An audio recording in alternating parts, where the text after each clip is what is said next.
obra missionária é, como já foi aqui falado pelo pastor Roberto José, um trabalho que faz parte da natureza da igreja.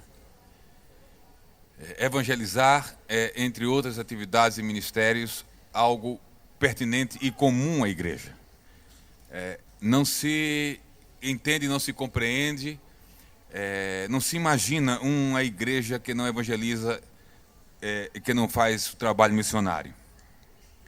E o trabalho missionário é realizado por cada um de nós, dentro da direção e dentro da vontade e do tempo de Deus na vida de cada um de nós. E nesse fazer a obra de Deus, nesse fazer missionário, nesse fazer evangelístico, nesse servir a Deus, existe uma grande necessidade, uma imensa necessidade na vida de cada um de nós. É a necessidade de discernir a voz de Deus em meio a tantas vozes.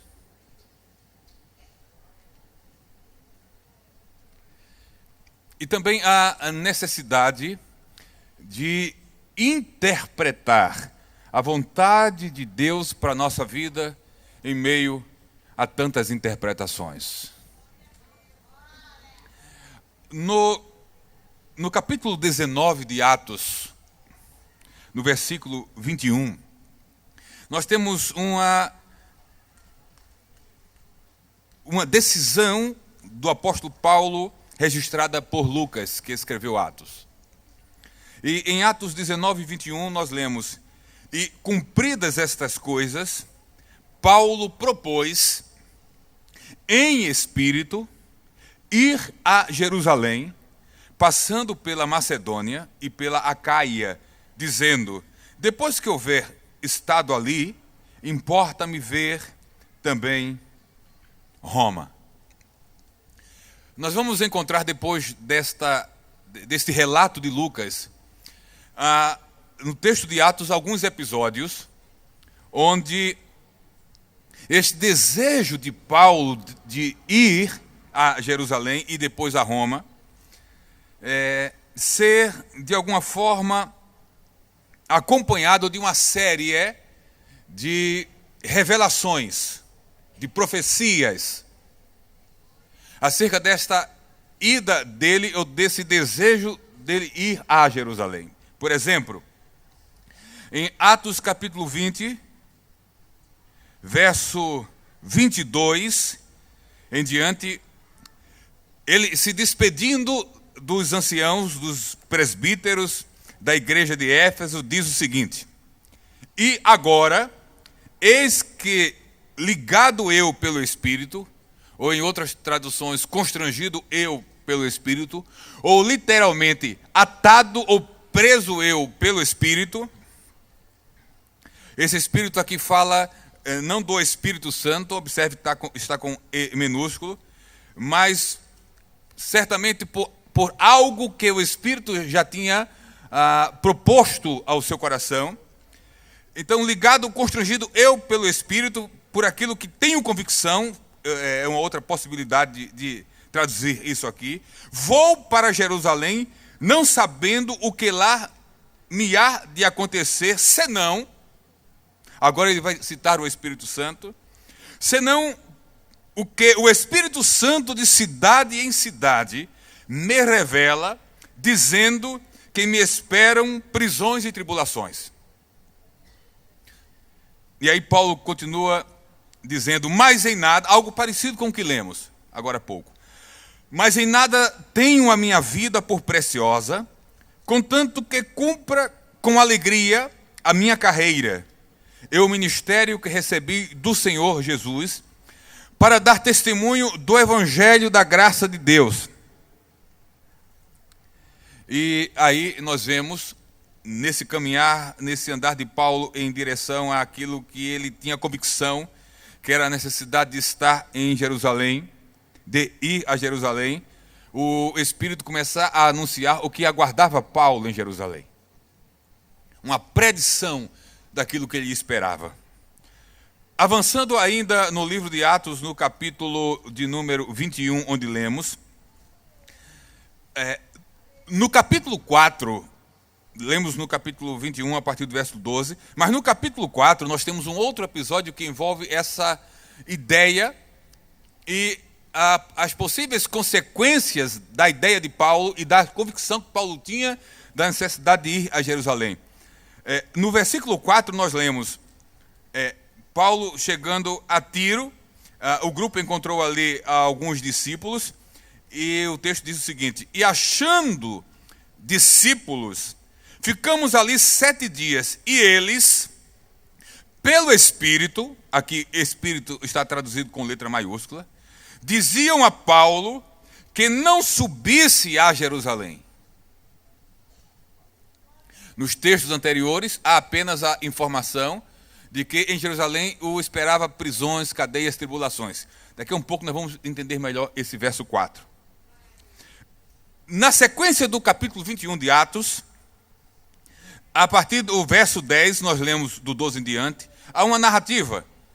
E demorando-nos ali por muitos dias, chegou da Judeia um profeta por nome Ágabo, e vindo ter conosco, tomou a cinta de Paulo e, ligando-se os seus próprios pés e mãos, disse: isto diz o Espírito Santo, assim ligarão os judeus em Jerusalém o varão de quem é esta cinta e o entregarão nas mãos dos gentios. Diz o verso 12 que lemos: e ouvindo nós isto, rogamo-lhe, tanto nós como os que eram daquele lugar, que não subisse a Jerusalém. Mas Paulo respondeu: que fazeis vós chorando e magoando o meu coração? Porque eu estou pronto, não só a ser ligado, mas ainda a morrer em Jerusalém pelo nome do Senhor Jesus. E diz o texto: e como não podíamos convencê-lo, nos aquietamos dizendo: faça-se a vontade de Deus. E diz a continuidade que daquele dia em diante, depois de alguns dias, eles partiram para Jerusalém. Eu falei no início que uma das grandes necessidades que temos na vida, no servir a Deus, é a necessidade de discernir entre muitas vozes, a voz do Espírito, a voz de Deus para a nossa vida. E a necessidade de discernir entre tantas interpretações, a real vontade de Deus para a nossa vida. Quem estava com a razão nessa questão toda que lemos? Porque de um lado está Paulo convicto no seu espírito da necessidade de ir a Jerusalém.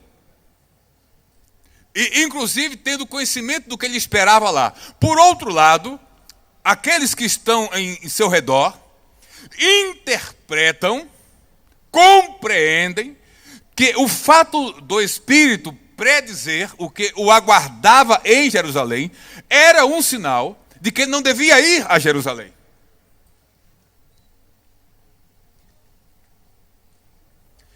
Uma leitura sobre esses textos passa até então aqui, talvez a ideia de uma obstinação de Paulo, e não de uma direção de Deus para a vida de Paulo, principalmente porque Atos 21 e 4, num primeiro momento, parece passar essa ideia.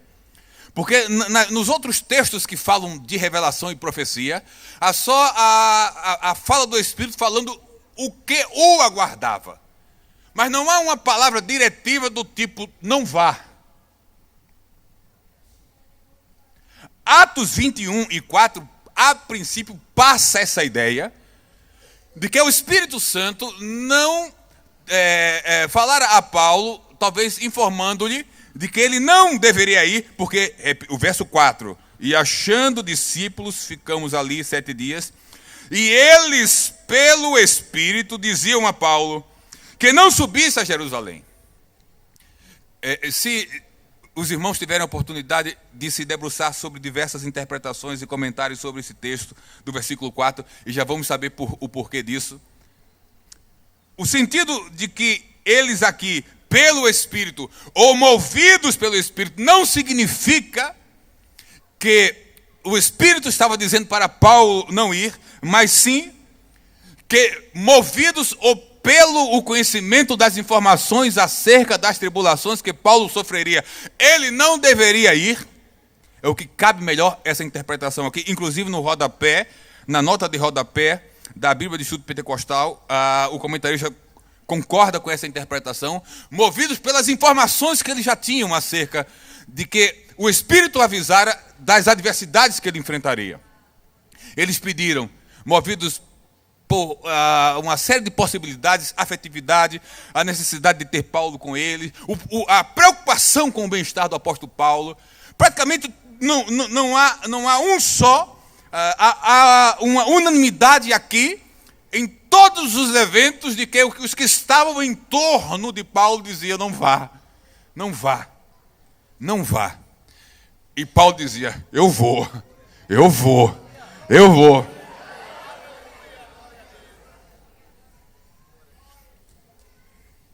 Todos estes em torno de Paulo eram sinceros. Tinham sentimentos e preocupações sinceras e legítimas em relação a Paulo. Mas o que há em Paulo, que apesar de todos compreenderem o contrário, ele insiste em ir? Vai ser preso, eu vou. Vai apanhar, eu vou. Pode até morrer, eu vou.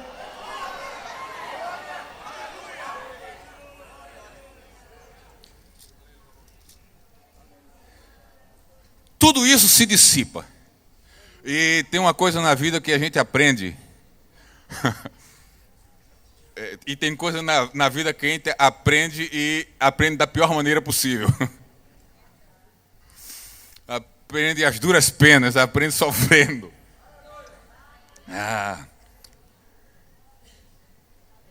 Paulo tinha, pastor Roberto, autoridade sobre todos aqueles que estavam no grupo dele. E Paulo tinha autoridade sobre todos aqueles que estavam nas igrejas estabelecidas por ele. Então Paulo era a autoridade de Deus estabelecida sobre as igrejas e sobre a sua equipe missionária. O que fazer quando o chefe da equipe, o que fazer quando a autoridade diz eu vou, e a gente compreende e entende que não é para ele ir? O que fazer quando ele diz eu vou fazer, eu vou realizar, e a gente faz uma interpretação de que não é para ele rezar? O que fazer? Sabe o que a gente aprende? Deixa ele fazer. Não insiste com esse negócio. Mas pastor, vai dar errado. Meu irmão, eu vou fazer.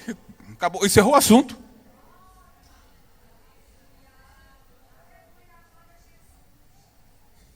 Porque a gente pode não estar enxergando, a gente pode não estar entendendo, e a gente pode não estar percebendo o que só ele entende, percebe e compreende.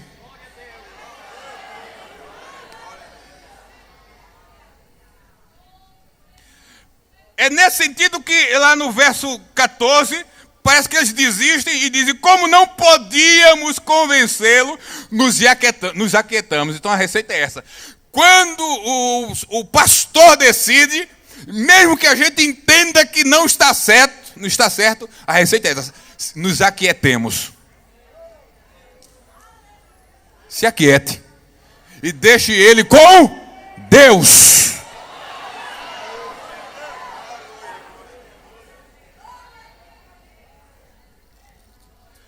Onde é que esse negócio clareia? Clareia no capítulo 23, verso 11. Porque aqui Paulo está já em Jerusalém, preso. E lá em 23 e 11, diz a Bíblia: e na noite seguinte, Paulo preso, detido em Jerusalém, apresentou-se-lhe o Senhor e disse: Paulo, tem ânimo, porque como de mim testificaste em Jerusalém, assim importa que testifiques também em Roma. Eu estou nesse negócio, pode ir.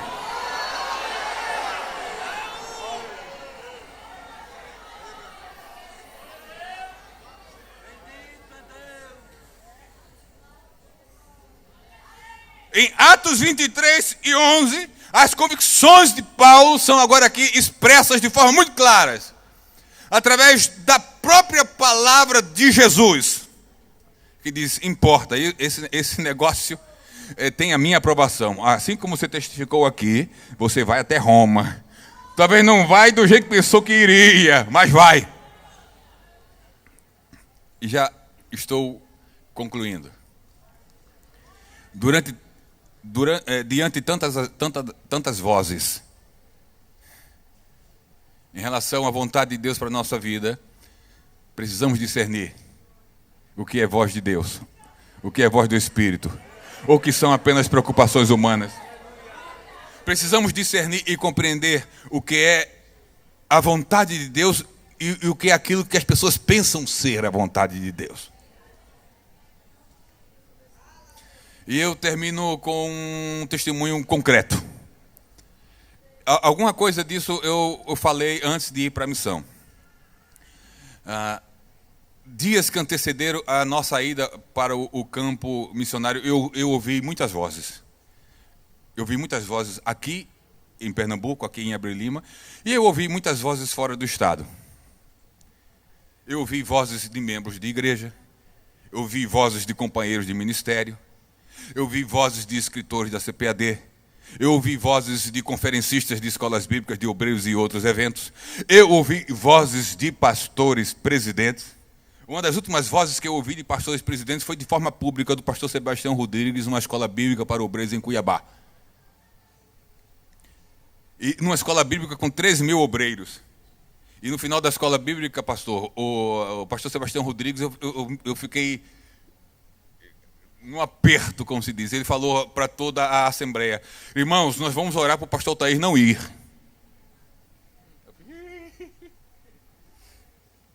Ele até brincou assim, pastor, mas falando de microfone: eu vou ligar para Roberto. E no meu coração já disse: não adianta. Mas no meu coração, eu só ouvi respeitosamente, mas nada aqui, ó. Não adianta, eu vou. Mas e as agendas? Eu vou.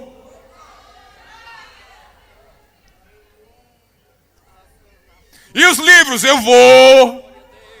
E os grandes auditórios? Eu vou. E a vice-presidência da igreja? Eu vou.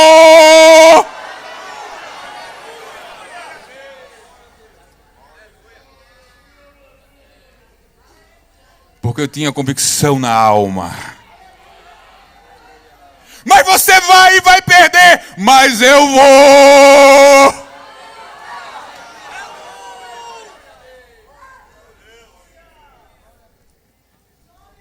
É da natureza humana preocupar-se com o bem-estar do outro. Mas nem sempre o melhor que a gente pensa para o outro é o melhor de Deus para o outro.